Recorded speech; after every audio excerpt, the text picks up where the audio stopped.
forgot what Mocha Mentions is. Mocha Mentions is where we're going to take some black business, some black, not black necessarily, but some person of color business, some persons of color achievement or award, and kind of like highlight them in this moment. And I actually ran across this guy yesterday. His name is Corwin, and he runs this corporation or organization that helps prisoners or felons re-enter society after, you know, being released. And the name of his foundation is called Hope Foundation. And I think I'll actually post the website here so you'll see it. And it's really interesting because he actually got a government contract to do it. And the story behind how he got the government contract is also interesting. I'll give you like a brief story. And he was a crack addict.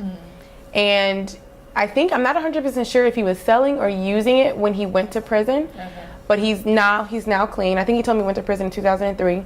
He got out of prison and he really liked helping young people. He wanted to counsel.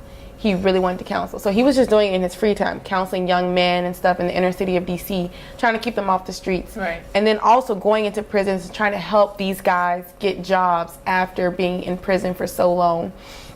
And he recently got like a huge government contract doing what he loves. Wow. So he was able to quit his day job in order to help people. That's amazing. Yeah. I always wish that we're like idea generators between the both of us. Yeah.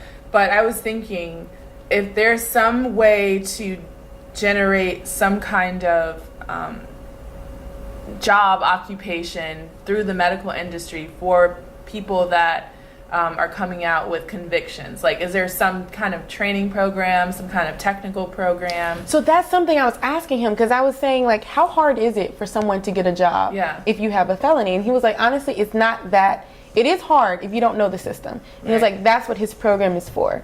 So to make it not be that hard if you know the system. And there are a lot of job training programs that are happening while you're in prison. You just have to participate.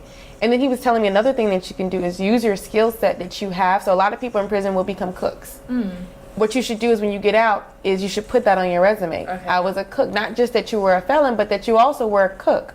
And then use that skill set to get you a job cooking at KFC. That's the example he gave. So the one thing I have a question about though is, so he said, and I know this just from family, but a lot of prisons don't have those programs. Those are the first programs to get cut, like education programs, vocational programs. They don't have a lot of training. So a lot of prisoners don't work.